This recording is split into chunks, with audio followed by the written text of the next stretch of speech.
Zero, OldClassicGamer here, and it's quite a nice evening here in Serbia, and I was thinking about making a discussion video about Super Smash Bros. Ultimate. It's over. The final character has been revealed. No more DLC. It is over. And I just want to share some opinions of mine, and most importantly, say the truth about Rayman not being in this game. Because, let me tell you something, the people need to know the truth. And I'm not making this up, I just want to say facts, and I'll say only facts in this video. If you don't like these facts, not my problem.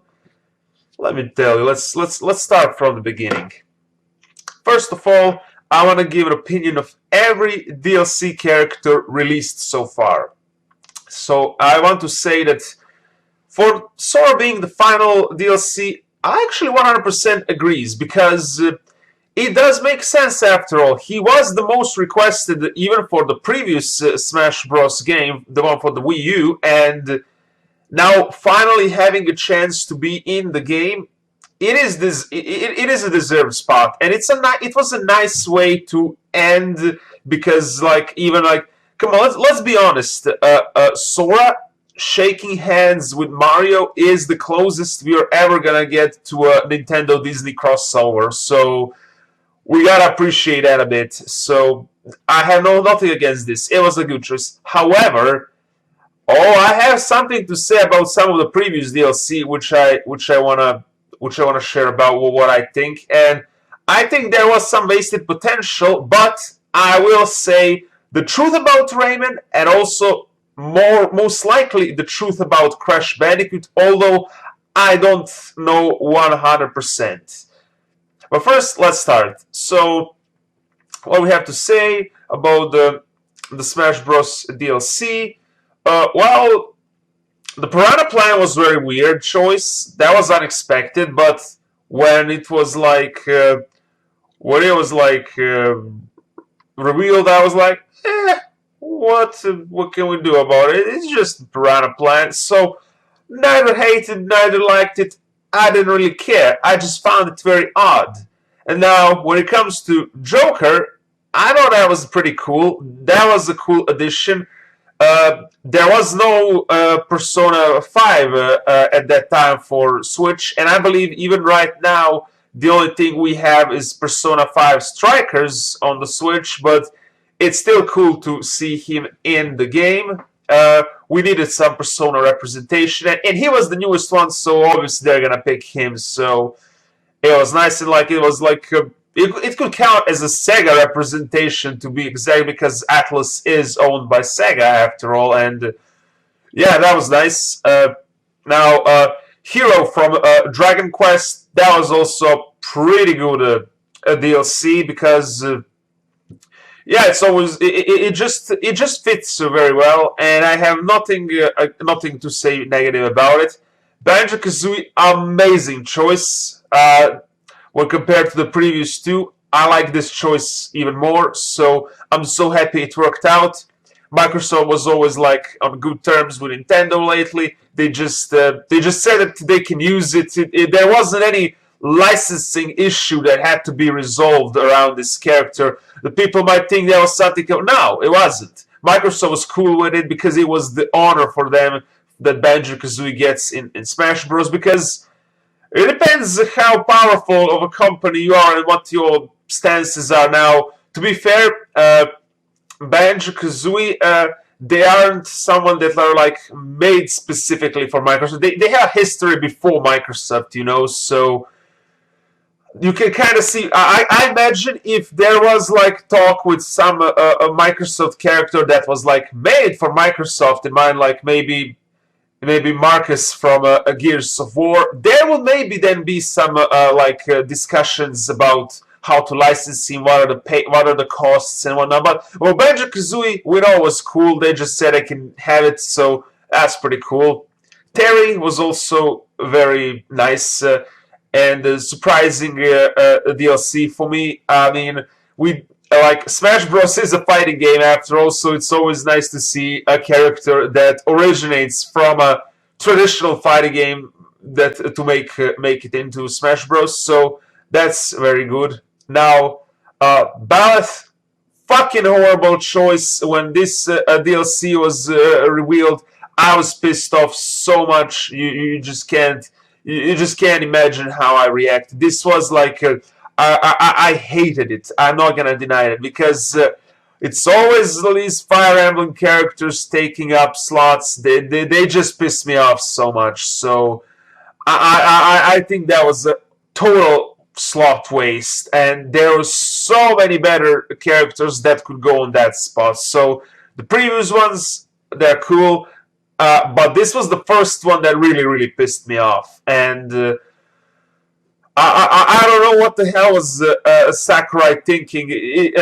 Ballot wasn't even like iconic character or something. The previous ones were iconic. Even the Piranha Plant is iconic due to its history, but the previous ones were also recognizable. But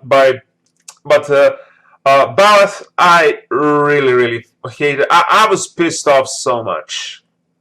Now, when it comes to more characters like Min Min, that was I didn't mind it. I really wasn't expecting it because she was a spirit, but they decided to add her, so I was like, oh, okay.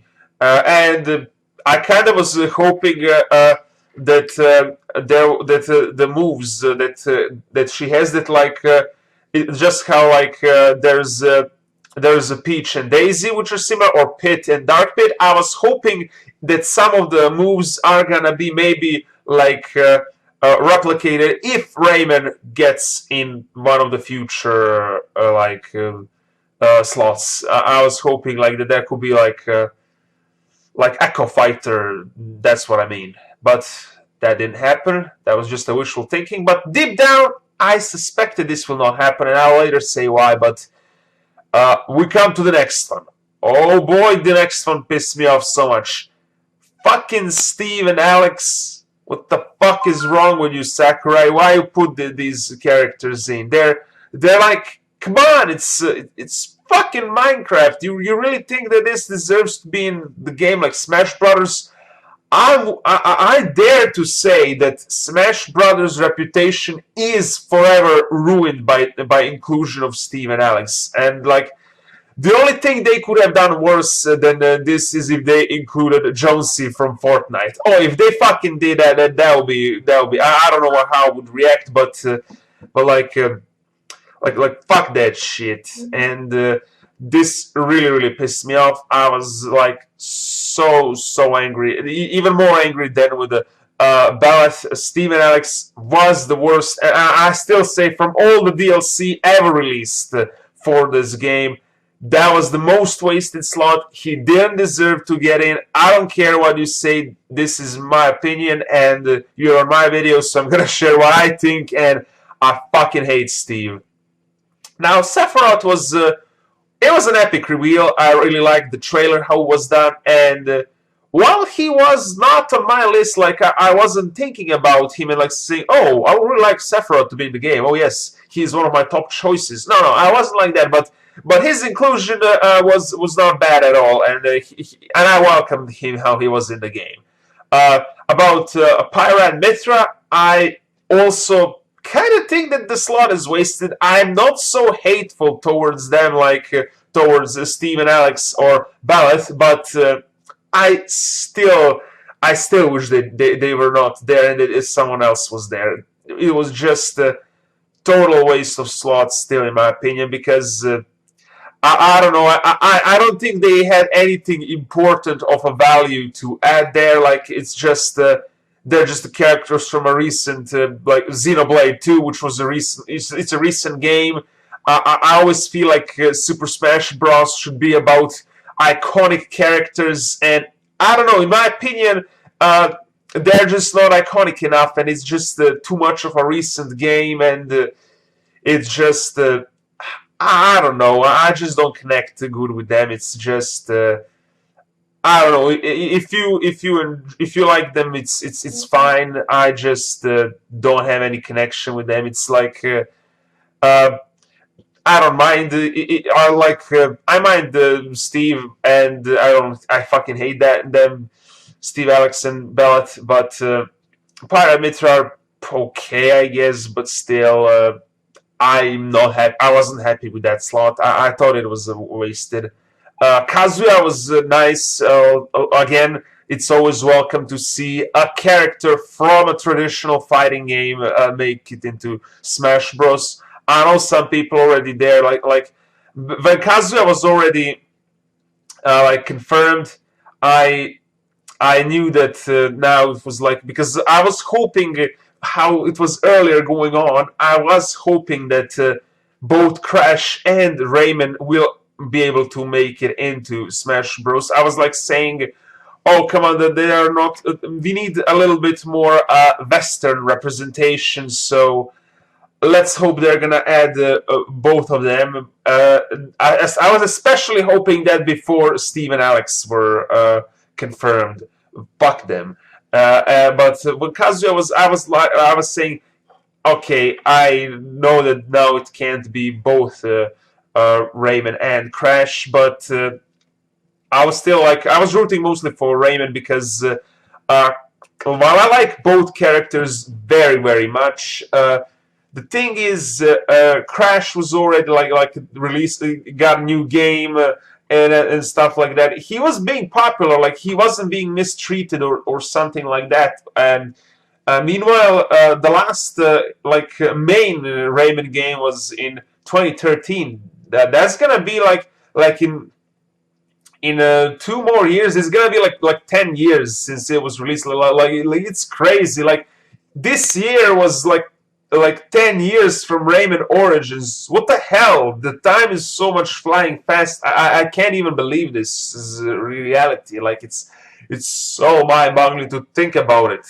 And now he needed more of this, in my opinion, than Crash. So when it was like the last, I was hoping, but then again, it was revealed to be Sora. And the main thing is, they did state that he was the most requested character for Super Smash Bros. 4, and how to say, it only makes sense that he's added.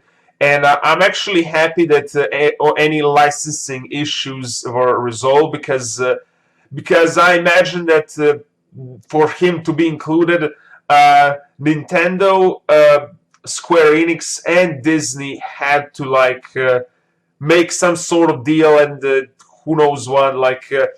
I also see that the art is gonna be altered. There are no Goofy and Donald references at all in Smash Bros. And I assume that this is because Disney either asked too much money for their characters to be included, or it was straight out they just said no, it can't. Maybe Sakurai didn't want, because he has a policy that only video game originated characters can be in. Who knows what was happening behind the scenes, but you know what I'm saying. They kind of altered that, but it's still nice. There was a Mickey Mouse keychain, so there were references to Disney characters, and I imagine that keychain was probably very expensive to be included there in the trailer. And I'm happy it all worked out, because I always like when the companies can somehow cooperate and do something nice that the fans will appreciate. And yeah, it was a nice way to end this. And I just wish that instead of Baleth and Steve and Alex and Paramitra, that we got some 3 other characters, Crash and Rayman for sure, and not sure who I would replace with a third one.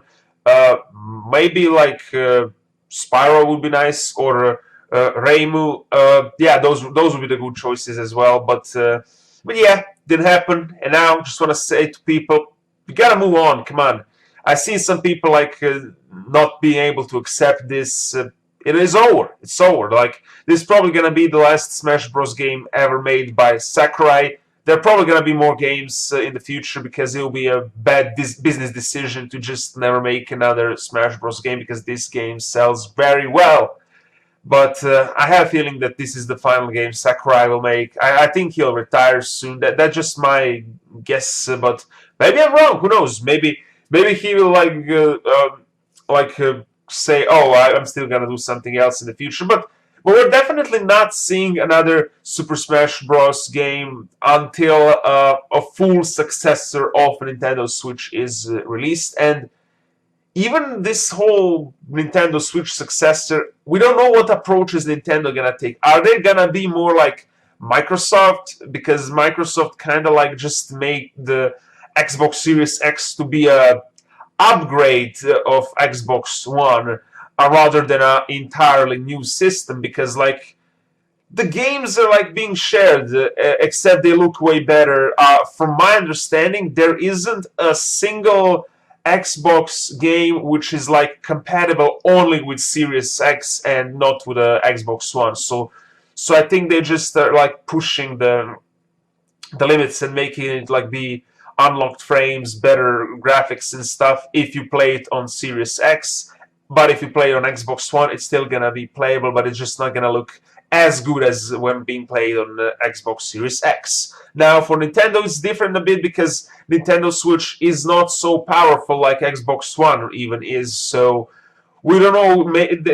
My guess is they're probably gonna take approach similar to Sony's, like to make it an entirely new console, which is not like sharing the library of games being same, but will be only compatible on that. But well, to be honest, I wish that's not the case, but who knows? But we get out of track. We get off the track. I want to talk here about the main reason why Rayman is not here and why he, in reality, never stood a chance. And I'll tell this. The entire fault why Rayman is not in Super Smash Bros. It's Ubisoft. They're the ones to blame, not Sakurai, not Nintendo, just Ubisoft. Because we go back in time, Rayman Legends was announced, was supposed to be a Wii U exclusive, had a specific release date, everything was looking good. People even bought a Wii U for the game. I remember, like, on Rayman forums back then, I know a couple of Rayman fans, they specifically bought Wii U just so they can play Rayman Legends when it launches. And then Ubisoft fucked them over, like, with first delaying the game, so they were expecting the game to be released, and they said, "Oh, we're delaying the game, but don't worry, we're gonna add Rayman Origins levels inside." Like, what the hell? Rayman Origins was barely 2 years old at that point, and they just delayed the game to add levels from so much recent game to be... Why not just fucking port Rayman Origins to Wii U if you want those levels to be played? Like, yeah, what the hell? I mean, what I wanted to say is... first they delayed the game, but even worse, they fuck over Nintendo with exclusivity deal, and they just said, fuck it, we are releasing the game on all systems that were popular at the time, including like all consoles and PC. And later they also did PS4, Xbox One, Nintendo Switch, okay, but they fucked over Nintendo with exclusivity deal. Now, obviously, since they could do that, it means that Nintendo wasn't funding the game, because when Nintendo is funding the game like Bayonetta, then they're the ones who have publishing rights for the game, and then the game would have to be released only on a Nintendo platform. But apparently, so this means that just Ubisoft had an original deal with Nintendo, and they were like, Nintendo wasn't funding or anything, so they were just like, we'll change the mind, we're gonna release it on everything else. And you think Nintendo like that? Let me tell you something, guys. From all the companies, Nintendo is the #1 company when it comes to exclusivity deals. Like they value exclusives more than any other company. They're the only company that refuses to release the games on PC and other systems. Microsoft even collaborates with Nintendo and releases Microsoft games on Nintendo. But you think Nintendo would offer the same sort of like deal to them? Like, My dream would be like a dream match would be like to have like sort of agreement deal, and that Banjo-Kazooie remasters could be released on Nintendo Switch, and Metroid Prime to be released on Xbox, because I think it will be like a suited game for Xbox because it's a first-person shooter. But that would be I always thought that would be kind of cool agreement, but Nintendo would never accept this. They value exclusivity more than any other company. They refuse to change that. And for foreseeable future, I don't see this changing. Maybe it will change only when who knows who becomes president, like somebody who is much like younger and has a different way of thinking. But that won't happen anytime soon. Maybe never. Maybe they would all just be raised in the same spirit to have this. To value the exclusives and stuff, those who are like to become president of company. But you fuck over Nintendo with exclusivity deal, Ubisoft. What were you thinking? You think that they're gonna take lightly to that? Well, what would you think that? I mean, what would you expect? That they're just gonna forget about it and say, "Oh, Rayman is such a cool character. Let's add him to Super Smash Bros." Nah, they're not gonna say that. They just did a trophy which looked ugly as hell. By the way, it was just although that's partially Ubisoft's fault because they're the ones who set the model for that Rayman, and it looked just so ugly model. I have no idea what are they thinking. I'm kind of scared if a 3D Rayman game comes out that they're gonna include that abomination model, but yeah, what can you do?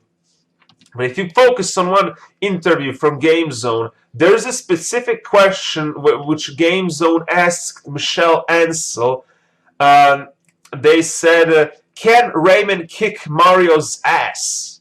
And Michelle Ansel answered, "Maybe. We'll have the answer very soon." And like, this was clearly indication there were deals. There were deals for Rayman to be in Smash Bros. But Sakurai and Nintendo, because Nintendo has a lot of input, what characters allowed or not, Nintendo did not want Rayman in because they were salty, rightfully salty, about being cut off the exclusivity deal for Rayman Legends. And now some people are gonna say that I'm not like having a pro exclusivity stance, which is further from the truth that it could possibly be. Everybody who follows my channel knows that I always advocate for multi-platform releases and accessibility. But I'm just saying, if you originally make a plan with Nintendo about exclusivity, you don't back from it. So if Ubisoft never had intention to release Rayman Legends only on Wii U, they should have just, from the start, announced the game as multi-platform. And the karma got them because they also remember the delaying date. They released the game on GTA 5 release date, and the game fucking flopped in sales. Like, again, what the hell were they thinking competing with GTA 5? Like, did they really think that they have a chance? Well, they just didn't plan it very well. So, what can I say about it? This is the reason why Rayman is not in Smash Bros. This is the reason why Rayman is probably never gonna be in Smash Bros. Unless maybe unless maybe Ubisoft makes it up somehow to Nintendo and release some Rayman exclusive game or something. I don't know, but with these current situations, I doubt, because Ubisoft even right now doesn't care about Rayman. Like, they're leaving the franchise to die like this. They no new game, nothing. And I don't know. I like I say, it's almost gonna be 10 years from Rayman Legends, and it's rather long period. I just remember when Rayman Legends released already. When I beat the game, I was like pretty sure in 2 years we're gonna get a new Rayman game, but no, never happened. So that's about it. This is why Rayman is not in Smash Bros. And you wonder about Crash Bandicoot? You wonder about that? Well, I have a simple answer for you. Sakurai just doesn't like Activision. That's it. Because Activision Blizzard, to be exact, because they're technically one company. Because Jeff Kaplan actually asked and said that Sakurai can use any Overwatch character that he wants for free. That's right. He offered a character, third-party character, for free of charge. Sakurai didn't give two shits about this. He didn't include any Overwatch character. He didn't care. And I assume that probably would be the same for Activision part if he doesn't care about Blizzard. And now, when you think about it, this lawsuit that Activision Blizzard is facing, like, they're just bad company. Like what the fuck is wrong with them? Like, if you see all these complaints about the employees and what is happening there, it's like, Jesus, it's crazy. Well, there has to be some serious changes around there, and fuck that shit. That's all I can say about it. And don't expect Sakurai to add Crash unless something changes. Although, to be fair, by the time when these lawsuits and stuff started occurring, I'm pretty sure already all the characters were predetermined who's gonna be in Smash. They just had to wait for a right time to announce one, like to tease the audience, and that's about it. So this is the reason why they. I don't think it's connected with the lawsuit, but still, it just shows what kind of bad company Activision is, and fuck that shit. As for Rayman, it's unfortunate, but it's Ubisoft's fault. Don't blame it on Sakurai. No. The best thing you can hope for is, all these characters, if you want Rayman, Crash, try to campaign for PlayStation All-Stars Battle Royale 2 to be made, because the game kind of deserves a sequel. The first one was okay, but it had a serious problem with characters. Many of them were just thrown in there very weirdly, and many of them were missing. And I'm not talking about Crash Bandicoot only, who's technically a third party, despite being connected with PlayStation. There were a lot of PlayStation-owned characters that were missing. So yeah, that's what it is. And I just want them to make a new game, but who knows if they're gonna do it or not. But you gotta keep pushing for it. And I think since who knows when the next Smash Brothers will be released, the next best bet will be PlayStation All-Stars Battle Royale. So we might as well start campaigning about this game being made to show the Sony interest for the game to be released. And let's see. But somehow, I don't know if it's gonna happen or not, because Sony is lately kind of also doing bad decisions, like the censorship and whatnot, and double standards towards Western Japanese games comparison, like all this crazy stuff. So what can I say? That's about it. I don't have anything else to say, I think, because gave my opinion about Smash Brothers. Ended up nicely despite not having Rayman or Crash. Had some problems with the wasted DLC slots, but at least Sora is there, and he was the most requested after all. So congratulations to everybody who's very happy about it. I'm also, how to say, happy to say I'm not super excited, because while I think Sora is a nice character, I don't have a special attachment to him like with Rayman and Crash. But it's still very nice. So hope you guys enjoyed this video, and see you around.